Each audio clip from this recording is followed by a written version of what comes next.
अमिताभ बच्चनचा सरकार नावाचा पिक्चर तुमच्यापैकी काहींनी नक्की बघितला असेल, काही वर्षांपूर्वी आला होता. पहिले त्या पिक्चर मधला एक डायलॉग तुम्हाला ऐकवतो आणि मग आजचा विषय काय आहे थोडक्यात सांगतो. डायलॉग ऐकूयात. मणि, कितनी बार समझाया मैं तेरे को, नजदीकी फायदा देखने से पहले दूर का नुकसान सोचना चाहिए. तर डायलॉग ऐकलात. आता विषय काय आहे ते सांगतो. गुंतवणूक कट्ट्याच्या आपल्या विद्यार्थ्यांची जी टेलिग्रामवर कम्युनिटी आहे, जिथे आपण सगळेजण डिस्कस करतो, त्या संदर्भातला हा विषय आहे. इतक्यातल्या इतक्यात तुम्ही नोटीस केलं असेल की मॉडरेशनचे नियम जे आहेत ग्रुपचे, हे खूप स्ट्रिक्ट झालेले आहेत.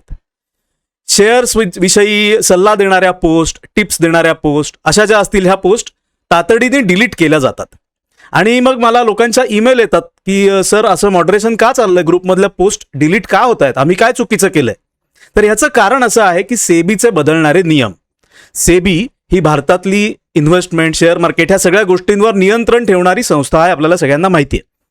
आणि सेबीनी आता असा इनिशिएटिव्ह घेतलेला आहे की रिटेल लोकांची दिशाभूल करणाऱ्या गोष्टी सगळ्या ते बंद करणार.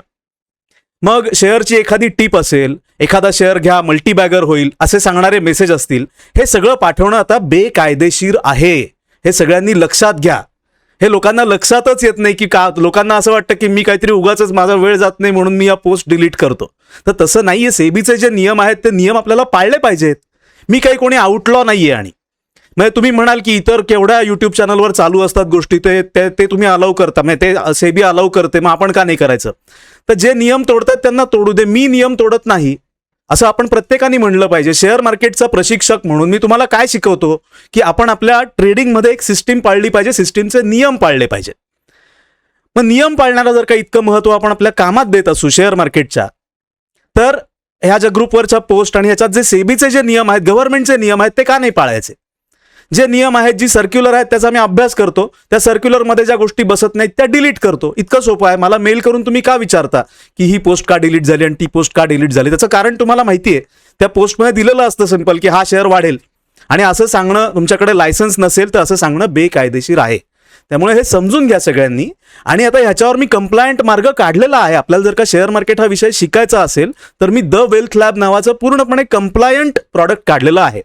द वेल्थ लॅब काय आहे तर मी एक सिम्युलेटेड एन्व्हायरमेंट तुमच्यासाठी तयार केलेलं आहे. इथे येऊन तुम्ही प्रत्यक्ष शेअर मार्केट करून शिकू शकता. याच्यात कुठल्याही प्रकारचा गुंतवणुकीचा सल्ला वगैरे देण्याचा प्रश्नच येत नाही. कारण काय, हे जे प्रॉडक्ट आहे पूर्णपणे व्हर्च्युअल खोट्या गोष्टी वापरतं, सिम्युलेटर आहे. इथे येऊन तुम्ही शिकू शकता. पण जे नियम आहेत ते नियम आपल्याला पाळले पाहिजेत. आपण जर का आपल्या शेअर मार्केटमध्ये नियमांमुळे यशस्वी होत असू तर आपल्या आयुष्यात पण आपल्याला नियम जे आहेत ते पाळलेच पाहिजेत.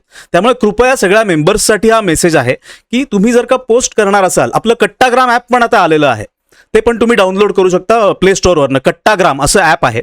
आणि तिथे तुम्ही कंप्लायंट गोष्टी करा ना, स्ट्रॅटेजीज बद्दल चर्चा करा. कुठला लोकांना सल्ला वाटेल अशा गोष्टी देऊ नका की अमुक एक शेअर तुम्ही घ्या, हा शेअर वाढेल, अशा गोष्टी देणं बेकायदेशीर आहे. मी परत तिसऱ्यांदा सांगतोय. त्यामुळे कंप्लायंट गोष्टी करा. जेवढा कंप्लायंट बिझनेस असेल तेवढा तो लॉंग टर्ममध्ये चालतो.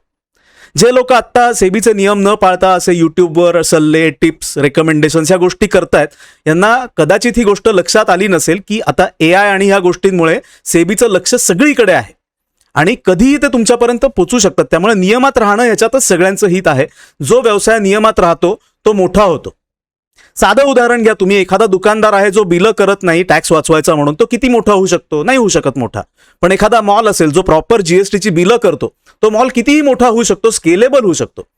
त्यामुळे बिझनेस जर का स्केलेबल करायचा असेल तर नियम पाळण्याला गत्यंतर नाही, हे सगळ्यांनी लक्षात घ्या. आणि सुरुवातीला आपण जो अमिताभ बच्चन यांचा डायलॉग ऐकला की नजदीकी फायदा देखने से पहले दूर का नुकसान सोचना चाहिए, हे सगळ्यांनी आत्मसात केलं पाहिजे. त्यामुळे तुम्ही शिक्षणावर फोकस करा. आपली द वेल्थ लॅब काय आहे ते बघा आपल्या यूट्यूब चॅनलवर, नीरज बोरगावकर यूट्यूब चॅनलवर त्याच्या माहितीचे सेशन्स होत असतात. तर ते प्रॉडक्ट काय आहे बघा. याच्यामध्ये कुठल्याही प्रकारच्या गुंतवणूक ॲडवायझरीचा प्रश्नच येत नाही, कारण काय पूर्णपणे सिम्युलेटेड वातावरण आपण तयार केलेलं आहे द वेल्थ लॅबमध्ये. बाबा, ये प्रोजेक्ट सही है. महाराष्ट्र की तरक्की कोई आसमान की ऊंचाई तक पहुंचा देगा. जैसा आपने हमेशा कहा है, नजदीकी फायदा देखने से पहले दूर का नुकसान सोचना चाहिए. वैसे ये भी सच है कि नजदीकी नुकसान देखने से पहले दूर का फायदा भी सोचना चाहिए.